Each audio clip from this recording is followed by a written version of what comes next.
So imagine that you make $80,000 a year, but you spend $110,000. And on top of that, you are already in debt to the tune of $600,000. It'd be a real problem, right?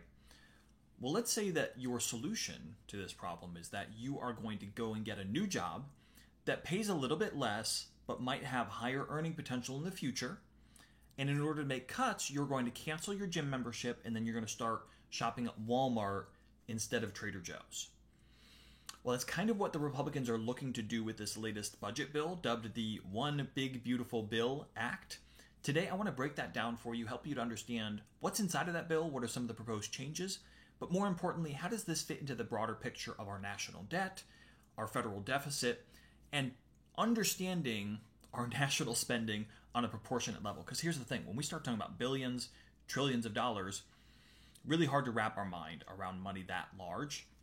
So I want to put it in proportion to a regular American family, and that's what that example is. 80,000, bringing in 80,000 and spending 110,000 and already being $600,000 in debt is proportionately the situation we find ourselves in. The national government, our national debt is in the neighborhood of $36 trillion now, and every year we are adding almost $2 trillion in the form of a deficit, a gap between how much we bring in and how much we spend. So let's dig into this today. Back during Trump's first term, the Republicans had a majority in the House and the Senate. They passed the Tax Cuts and Jobs Act that lowered tax rates for individuals and for corporations. Now in Trump's second term, he finds himself in a very similar situation where the Republicans once again have the majority in the House of Representatives and in the Senate, which means they have the green light to go ahead and pass through whatever legislation they would like to. And as part of Donald Trump's campaign promises, he talked about things like immigration and border security, lower taxes, family support, national defense, healthcare, and this One Big Beautiful Bill is designed to address a lot of the campaign promises that Donald Trump had made. But keep in mind that Donald Trump himself cannot set the federal budget. It's not up to him. Only Congress can allocate money.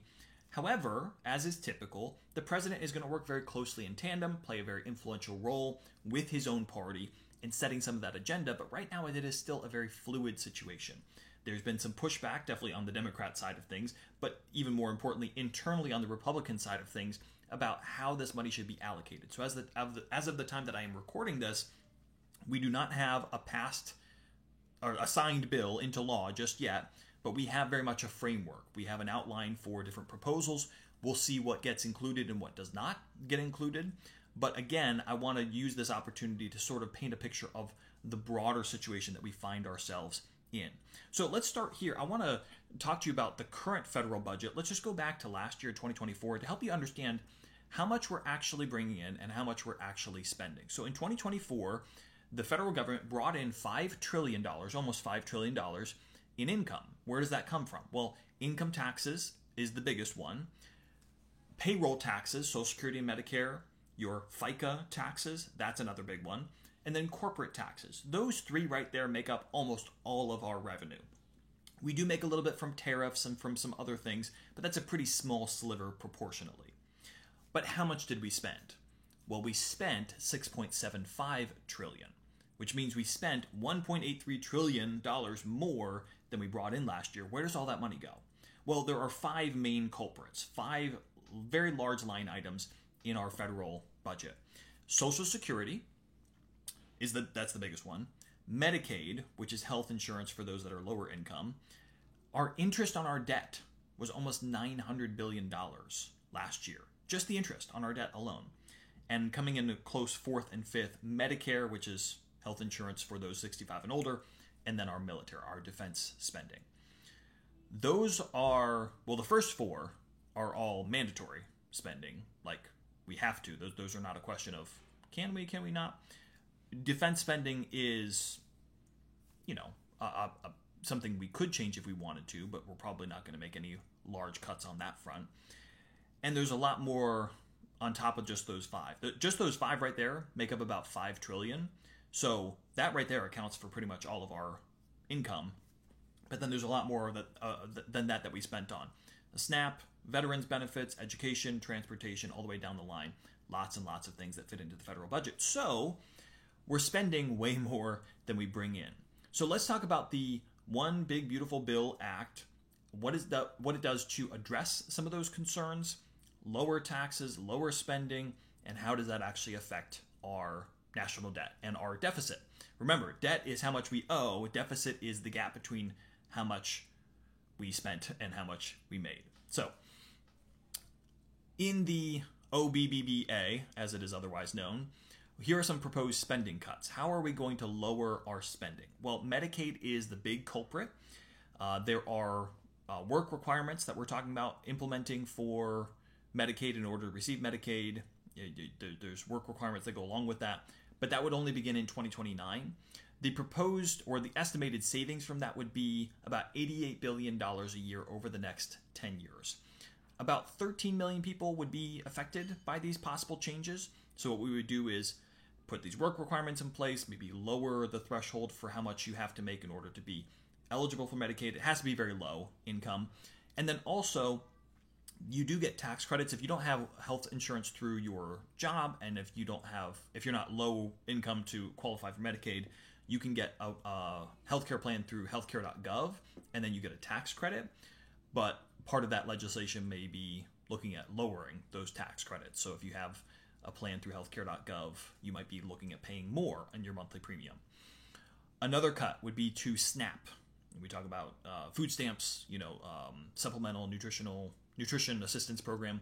It would reduce the funding for that, so by about $23 billion a year. Also, green energy programs. During the Inflation Reduction Act, Joe Biden put in place to allocate a lot of federal money towards green energy programs. That would cut that out. That would save about $72 billion a year. So altogether, with all of these cuts, we'd be looking at saving about $200 billion, which is not quite 3% of the budget. So in proportion, like that family that's spending $110,000, it's like them cutting out $3,000 a year out of their spending. Okay, it is a step in the right direction, but it gets nowhere close to bridging the gap between how much we're making and how much we're spending.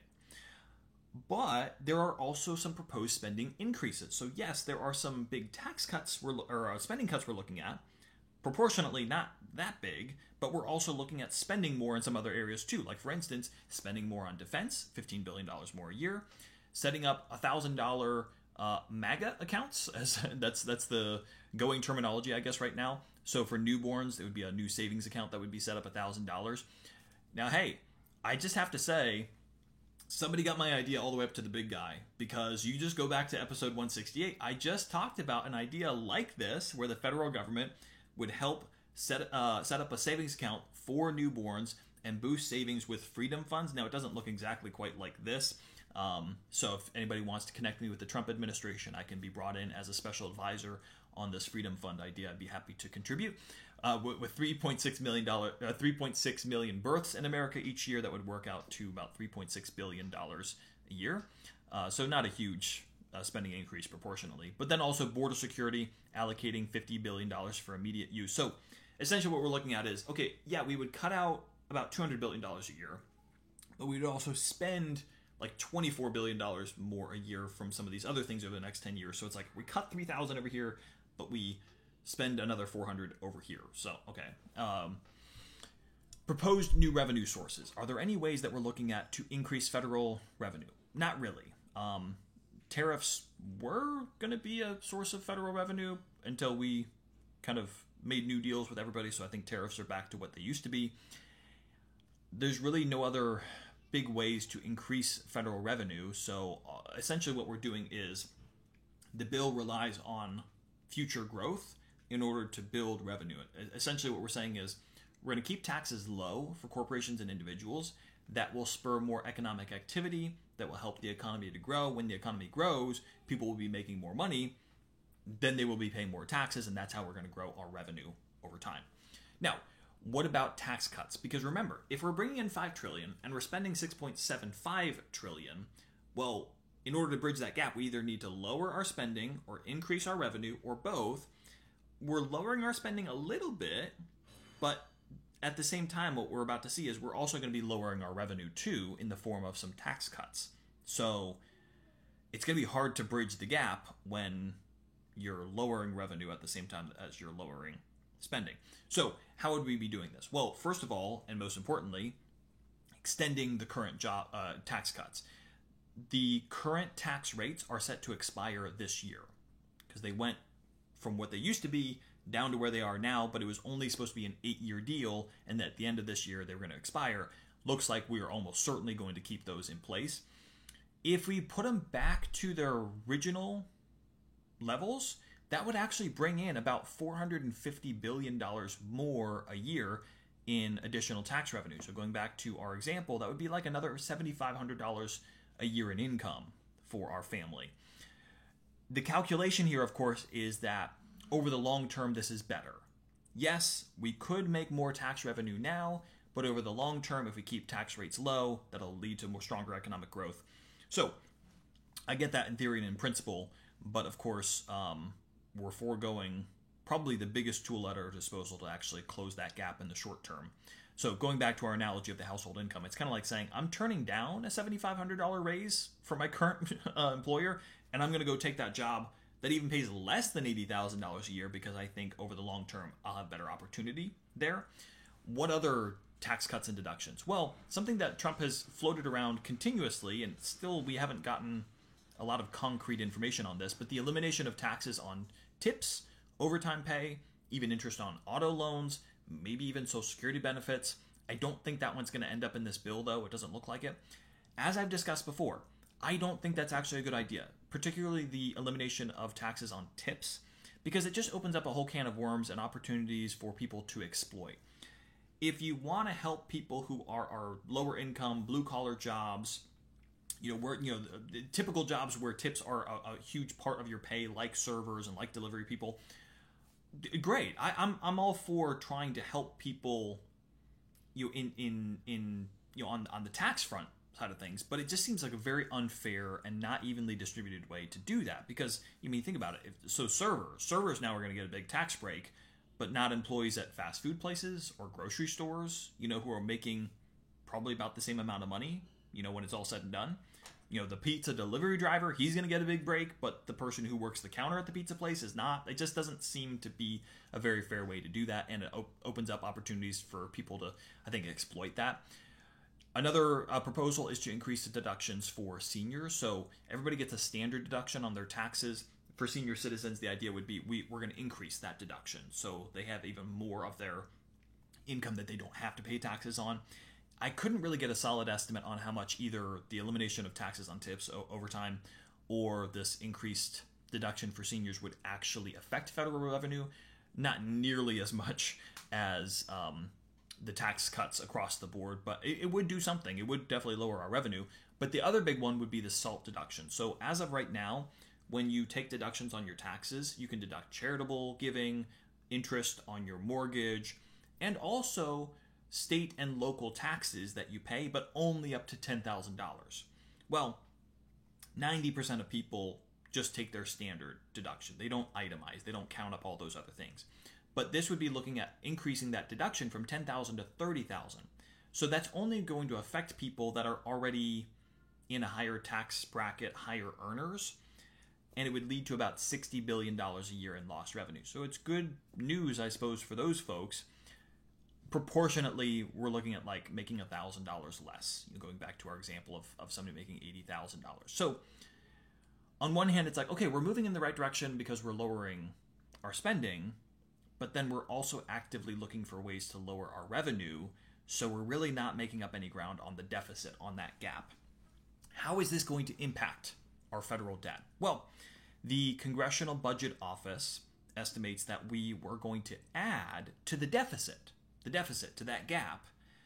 We're actually going to be, all these changes would lead to a bigger gap each year between our revenue and our spending than it currently is, which is already large. We'd be looking at adding another $250 to $380 billion a year additionally. So going back to our example, it's like, okay, if we're making $80,000 and we're spending $110, well, maybe we cut $3,000, but if we lower our income by $5,000, we have a bigger gap now.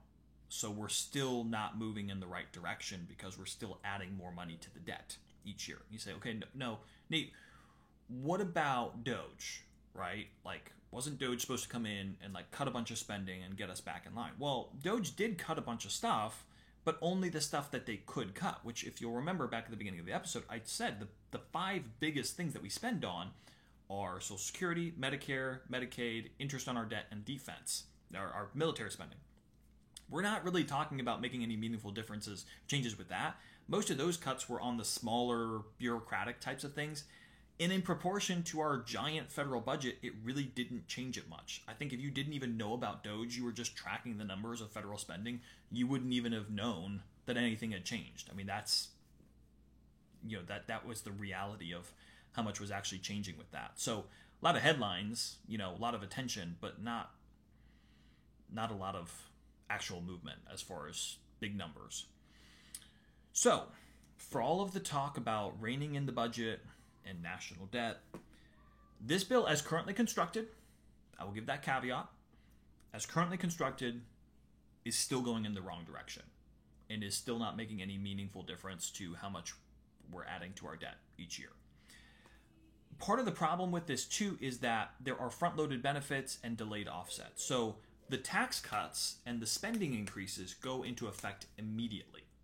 But the spending cuts don't go into effect until a few years down the road. So we're going to spend more now, and we're going to take in less now, but later on, then we'll cut. So go back to the analogy. It's kind of like saying, I'm going to take a job that pays less now, and I'm going to start spending more now, but I'll cancel my gym membership 3 years from now, and I'll start changing where I shop 3 years from now. You know what I'm saying? Like, it's just like... Now, I say all that to say this. There are definitely some people who are much more like fiscal conservatives who are demanding deeper and more immediate cuts and saying that this bill does not nearly go far enough. We'll see how it all shakes out in the end. And Speaker Mike Johnson would like to see a bill passed by Memorial Day. We'll see if that happens. But what do you think? What do you think about this whole situation? Should we cut more federal spending? If so, where should we make those cuts? Should we cut defense, Medicaid, Medicare, Social Security? Should we raise taxes in order to narrow that gap between our spending and our revenue each year? Or is it better to cut taxes, even if that means that we go into more debt in the short term? I think one thing is for sure, we could all use less posturing and some more solutions from our leaders in Washington, D.C. Thanks for listening to the episode. I'll see you on the next one.